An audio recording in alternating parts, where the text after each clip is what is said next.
suis heureux de pouvoir faire cette exhortation aujourd'hui. Alors, je ne savais pas de quoi j'allais parler, donc j'ai demandé au Seigneur, Seigneur, de quoi tu veux que je parle? Et le Seigneur m'a dit de parler de tout ce qu'il a fait pour moi, de tout ce dont il m'a sorti dans ma vie, et que ça peut aider beaucoup de personnes, toucher les gens, qu'ils comprennent que c'est le Seigneur qui fait. Le thème, c'était Jésus, la machine de transformation. Parce que quand on rentre en Jésus, on n'est plus jamais la même personne. Quand on se laisse transformer par le Seigneur, on n'est plus jamais la même personne. Amen, amen. On va prendre la parole de Dieu dans 1 Corinthiens 1, du verset 26 au verset 31.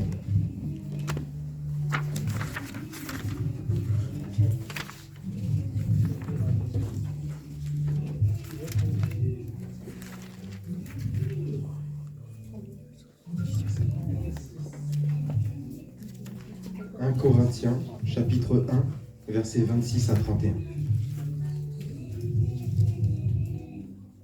Amen. Je lis la parole de l'Éternel avec révérence. Considérez, frères, que parmi vous qui avez été appelés, il n'y a ni beaucoup de sages selon la chair, ni beaucoup de puissants, ni beaucoup de nobles. Mais Dieu a choisi les choses folles du monde pour confondre les sages. Dieu a choisi les choses faibles du monde pour confondre les fortes. Et Dieu a choisi les choses viles du monde et celles qu'on méprise, celles qui ne sont point, pour réduire à néant celles qui sont, afin que personne ne se glorifie devant Dieu. Or, c'est par lui que vous êtes en Jésus-Christ, qui par la volonté de Dieu a été fait pour nous sagesse, justice, sanctification et rédemption, afin, comme il est écrit, que celui qui se glorifie dans le Seigneur. Amen. Amen. Le Seigneur, au travers du témoignage que je vais vous donner, vraiment le Seigneur est grand. Il va nous chercher là où nous ne l'attendons pas. Amen. Quand, dans ma jeunesse, j'ai grandi parmi les témoins de Jéhovah. J'ai grandi parmi les témoins de Jéhovah, vous le savez tous, on le sait tous, ils n'ont pas la vérité. Voilà. Mais je cherchais Dieu de tout mon cœur. Et à l'âge de 15 ans, j'ai voulu me faire baptiser. J'ai voulu me faire baptiser, continuer dans cette voie de chercher le Seigneur au travers des témoins de Jéhovah. Sauf que, par la grâce de Dieu, il n'a pas permis. Il n'a pas permis. On m'a dit, lorsque j'ai voulu me faire baptiser, non, que je ne connaissais pas assez la parole et que je ne pouvais pas me faire baptiser. Moi qui cherchais Dieu, on m'a dit non, je ne pouvais pas me faire baptiser. Donc ça a été le point de non-retour. J'ai tourné le dos à Dieu, malheureusement. J'ai tourné le dos à la religion. Et j'ai commencé à vivre ma vie dans le monde. À l'âge de 16 ans, mes parents ont divorcé. Et j'ai pris le chemin, je ne savais pas comment exprimer ma peine, comment me sentir par rapport à ça. Donc j'ai commencé à jouer aux jeux vidéo. J'avais déjà, depuis ma jeunesse, commencé dans cette voie. Et c'est devenu mon monde. Donc pour toutes les personnes qui sont dans les jeux vidéo, vraiment, c'est un piège, c'est un piège. Vous vous sortez du monde, vous n'êtes plus connecté à la réalité. Vous vous enfermez dans les jeux, et vous n'arrivez pas à en sortir, comme je l'ai été. Au travers de ça, j'ai également commencé la masturbation, comme la plupart des jeunes d'entre nous. J'ai commencé à fumer avec les copains, j'ai commencé à boire, à connaître toutes ces choses. Mais le Seigneur est bon. Le Seigneur est bon. Amen. Vraiment. Durant toutes ces choses, toute la période où j'ai été dans le monde, le Seigneur n'a vraiment pas permis que je m'enfonce plus dans la débauche. Il m'a fait grâce, vraiment. Il m'a fait grâce, il m'a préservé de tout ça. Ensuite, j'ai commencé à avoir d'autres sources de distraction et d'autres sources de péchés que je ne savais pas que c'était des péchés dans le monde. Ça va parler pour certaines personnes. Et vous allez voir où je vais en venir après. J'ai commencé à aimer la moto. Ça n'a l'air de rien. J'ai commencé à aimer la moto. Mais c'est devenu au-delà d'une passion. Je me mettais tout le temps à regarder des vidéos. Tout le temps, dès que j'entendais une moto passer dans la rue, je pouvais dire le nom, le modèle, l'année. À ce point-là, voilà. Et c'était devenu une passion. Plus qu'une passion. Et quand j'ai commencé à rencontrer le Seigneur au travers de ma femme, vraiment le Seigneur est venu me chercher. Il avait déjà fait une première tentative quelques années plus tôt, mais ça n'avait pas marché. Mon cœur n'était pas ouvert. Au travers de ma femme, j'ai commencé à expérimenter des choses spirituelles. Et c'est ça qui a été le point de départ pour ma foi. Je me souviens, et ma femme pourra le confirmer, la toute première fois où je l'ai entendu prier, je lui ai dit « Ah, mais tu pries comme un pasteur !» Je ne connaissais pas du tout plus rien au Seigneur. J'étais complètement déconnecté de Dieu. Et par la suite, on a été manger chez de la famille. Et quand on est revenu, le Seigneur a permis que j'entende les manifestations spirituelles. Voilà. Parce qu'on n'était pas rentré tout seul. Et le Seigneur m'a permis d'entendre et de comprendre ce qui se passait.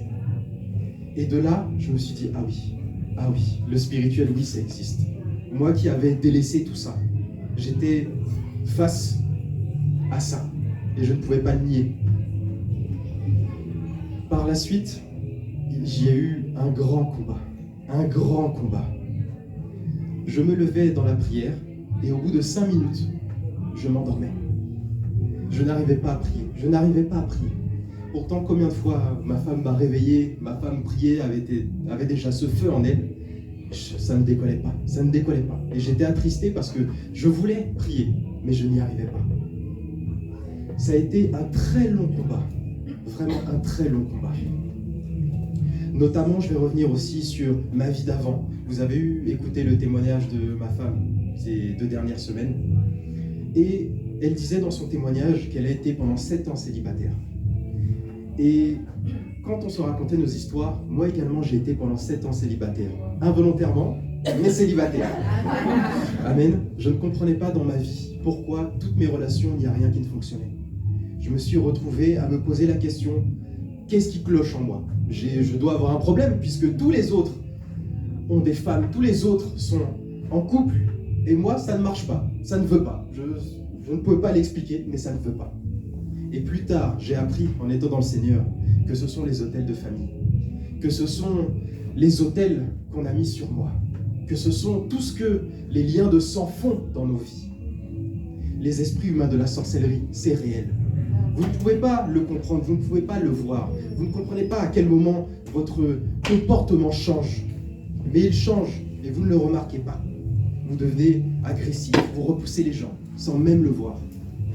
Mais le Seigneur, alléluia, m'a délivré de ça. Gloire à Dieu, gloire à Dieu.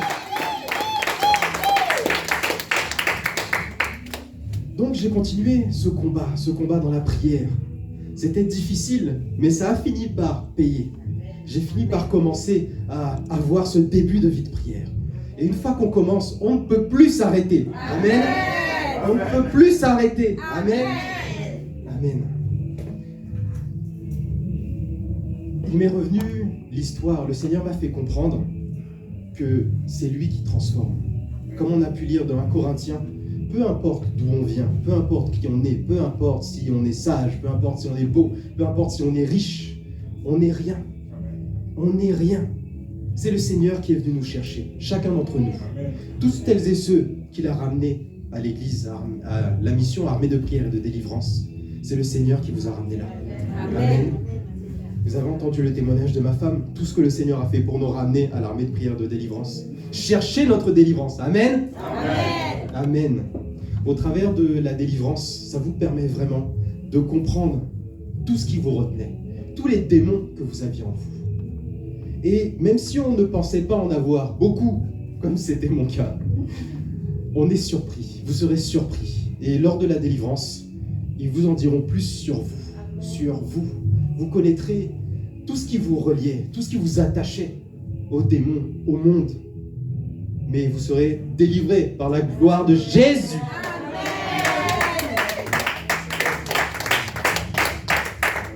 Et après la délivrance, commence maintenant la marche chrétienne.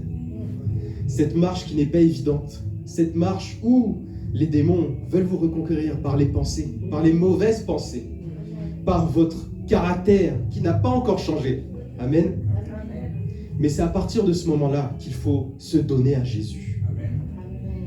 Ça, me rappelle l'homme riche qui a demandé à Jésus qu'il fait tout ce qu'il faut,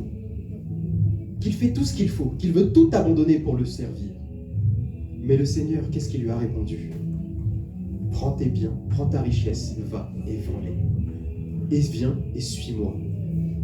Et il est reparti, comme il est venu. Voilà. Pour en revenir sur la moto. Donc à ce moment-là, dans toute cette passion, le Seigneur, un jour, lorsque je priais, m'a dit, tu vois la moto là, il faut quitter. Il faut que tu laisses. Ça prend trop de place dans ta vie. Et je ne vais pas vous le cacher, j'ai pleuré. J'ai pleuré. Pendant 2 jours, je crois bien, j'ai pleuré. Je disais au Seigneur, Seigneur, non, c'est tout ce qui me reste. J'ai tout donné, Seigneur. J'ai tout lâché. Je ne regarde plus de films. Je suis sorti du monde. Je n'écoute plus de musique mondaine. Je prie. Seigneur, j'ai tout lâché. Mais ça, non. Pas ça. Seigneur, s'il te plaît, ne m'enlève pas ça. Amen. Mais le Seigneur m'a fait grâce, vraiment, de me laisser transformer au travers de tout ce cheminement, de me laisser transformer. Et le jour où j'ai dit au Seigneur, 2 jours après, Seigneur, je m'abandonne à toi. Amen. Seigneur, cette moto, cette passion, ça prend trop de place dans ma vie. Je la laisse tomber, je m'abandonne à toi. Amen. Et depuis ce jour, j'ai commencé à marcher pour changer mon caractère. Et ça, mes amis, mes bien-aimés, c'est dur. Le brisement, ça fait mal. Ça fait très mal. Mais encore une fois, le Seigneur m'a mis... En fait, durant toute ma jeunesse, je me suis senti comme un moins que rien, comme un rejeté. Et j'ai compris et j'ai réalisé que de moi-même, le Seigneur le dit dans sa parole, de nous-mêmes, nous ne pouvons rien. Ce qu'il nous faut faire, c'est nous abandonner à Dieu. C'est lui qui fait, c'est lui qui met le vouloir et le faire en nous. Pendant longtemps, lorsque je n'arrivais pas à prier, c'est cette prière que j'ai faite au Seigneur.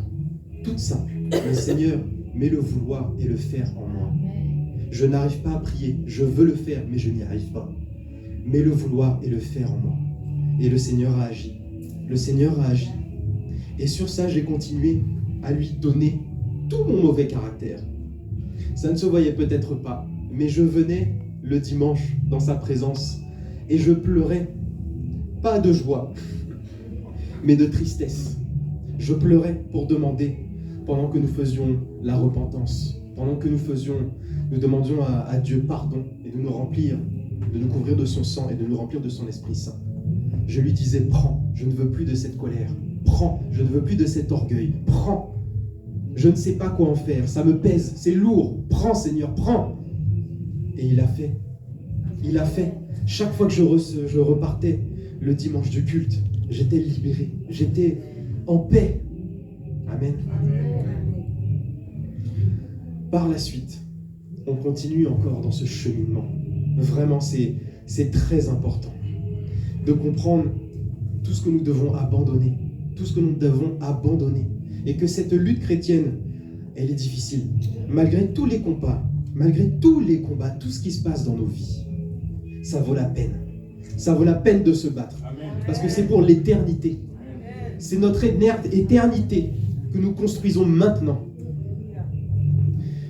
Nous devons donc abandonner. C'est vraiment ce que je vous invite à faire. À abandonner. Vous abandonner à Dieu. Que ce soit Jésus, notre obsession. Que ce soit les œuvres de Dieu qui nous font nous lever le matin.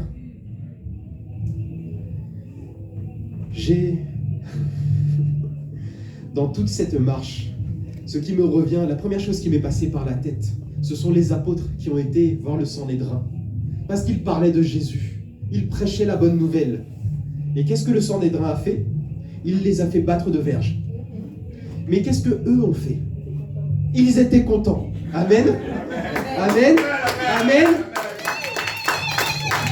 Ils étaient contents. Il n'y a pas plus tard que la semaine dernière, nous sommes en jeûne actuellement avec ma famille. Et j'ai pris des attaques. Comme ma femme vous l'a dit, la sirène des eaux me visitait beaucoup. Et de temps en temps, elle revient un petit coup pour piquer. Surtout quand je suis en jeûne, quand j'essaie d'être dans la présence de Dieu, pour me décourager. Mais ne vous laissez pas décourager. Ne vous laissez pas décourager. Justement, c'est dans ces moments-là que le lendemain, je me lève et j'envoie le feu sur le monde sous-marin. Amen. Amen. Il ne faut pas vous décourager. C'est dans les persécutions qu'on grandit. Et si ça arrive, malgré toutes les prières qu'on peut faire de protection, comme on peut faire notamment par rapport à l'apôtre qui nous apprend également le vendredi, je vous invite à vous connecter sur la prière WhatsApp. Vraiment, ça nous apprend à prier, apprend à protéger nos maisons. Mais malgré toutes ces prières, le Seigneur permet. Le Seigneur permet parfois. Pourquoi? Pour voir ce que nous allons faire. Est-ce que nous allons nous lever? Est-ce que nous allons combattre? Amen. Amen. Le Seigneur vraiment m'a fait comprendre une chose. C'est que cette vie, c'est pour le glorifier. Amen. C'est par lui que nous sommes là. Amen. Notre passage sur terre est tellement court par rapport à l'éternité. Vraiment, ça va déterminer soit l'enfer, soit le paradis. Tout ce que nous allons devenir pour le reste de nos jours. Alors nous devons le prendre à bras le cœur. Ouvrez votre cœur au Seigneur. Comme nous le disons tout le temps, nous sommes dans le train de la dernière chance. Le Seigneur revient bientôt. Le Seigneur revient bientôt. Ne ratez pas l'enlèvement. Ne ratez pas. Le Seigneur nous fait grâce de nous donner des dons, des talents. Ne ratez pas ça. Ne ratez pas ça. Que ce soit pour faire son œuvre. Ne ratez pas. Ne ratez pas l'enlèvement. Amen.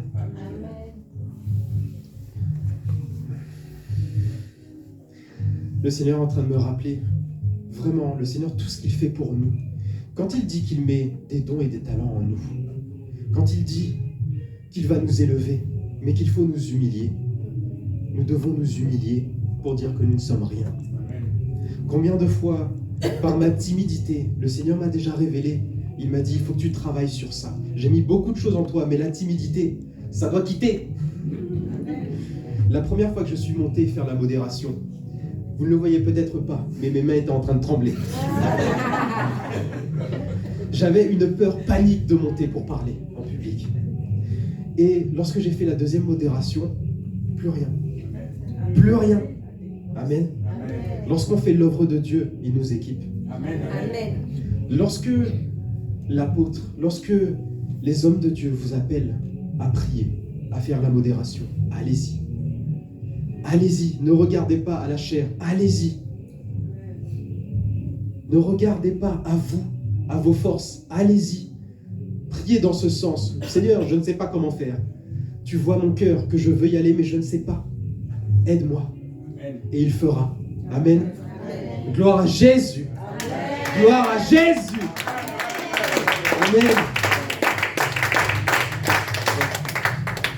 Je vais laisser la parole à l'apôtre pour la prédication, pour qu'on puisse continuer ce culte. Soyez tous bénis, soyez bénis. Amen, amen, amen.